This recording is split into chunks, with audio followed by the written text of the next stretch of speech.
Je suis sur tous les légumes de saison. En ce moment, on est à cette période où il y a à peu près tout sur l'étal. Donc les choux vont commencer à arriver, les poireaux, les navets, les radis, les carottes. Donc à peu près tout ce que on trouve sur un étal de légumes de saison. J'ai une variété de carottes particulière qui est la variété rouge sang, qui est une magnifique carotte d'une couleur rouge pourpre comme ça, qui est une très bonne carotte effectivement. Et puis ça c'est la série qui est semée en juin et que je commence à récolter là. Mais qui va durer tout l'hiver, c'est vrai. Je suis certifié bio et moi c'est le mouvement de la permaculture qui m'a inspiré à faire cette ferme-là. Donc le mouvement de la permaculture il va un peu plus loin que le label bio parce qu'il prend en considération l'ensemble du vivant et des ressources naturelles. Donc on prend soin de la fertilité, on prend soin de l'eau, on prend soin de la biodiversité.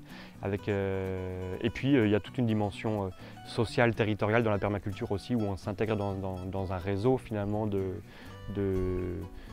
vie locale justement, donc ça correspond bien à l'idée de consommer local, quoi. Alors en bio, il peut y avoir des engrais, mais des engrais organiques, donc en fait il faut nourrir le sol, hein. Déjà il y a des engrais verts. Les engrais verts c'est les plantes qui sont sur le côté là, qui sont des plantes que je sème pas pour les récolter, mais pour nourrir le sol. Donc le sol me nourrit, moi je nourris le sol en retour. Avec ces engrais verts, c'est des plantes qui décompactent le sol, qui apportent des oligo-éléments, qui apportent de la biodiversité. Et après, il y a de l'engrais, il y a du fumier animal que je peux mettre sur les cultures les plus gourmandes. Et après, il y a effectivement des purins que je fabrique sur la ferme, donc purins d'ortie, purins de consoude, qui sont des plantes que je laisse macérer dans un tonneau d'eau à l'étouffer et que je peux pulvériser ou arroser sur les légumes qui sont un peu en peine, un peu en souffrance, ou bien sur le sol pour nourrir le sol aussi, pour aviver la vie biologique du sol. Moi, je peux fournir pour une cinquantaine de familles par semaine, quoi. Donc du coup, ça va vite.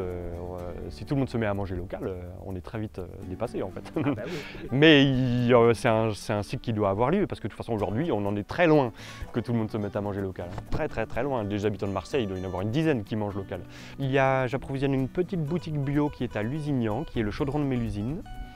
J'approvisionne une boutique collective qu'on a créée sous une forme associative avec une trentaine de producteurs qui est la Clique Paysanne. Et la Clique Paysanne du coup dessert plusieurs villages, Ligugé, Alaune, Marseille, Vouneuil-sous-Biard au niveau du décathlon de la Rocade et Poitiers, Cœur au niveau de la maison quartier du local.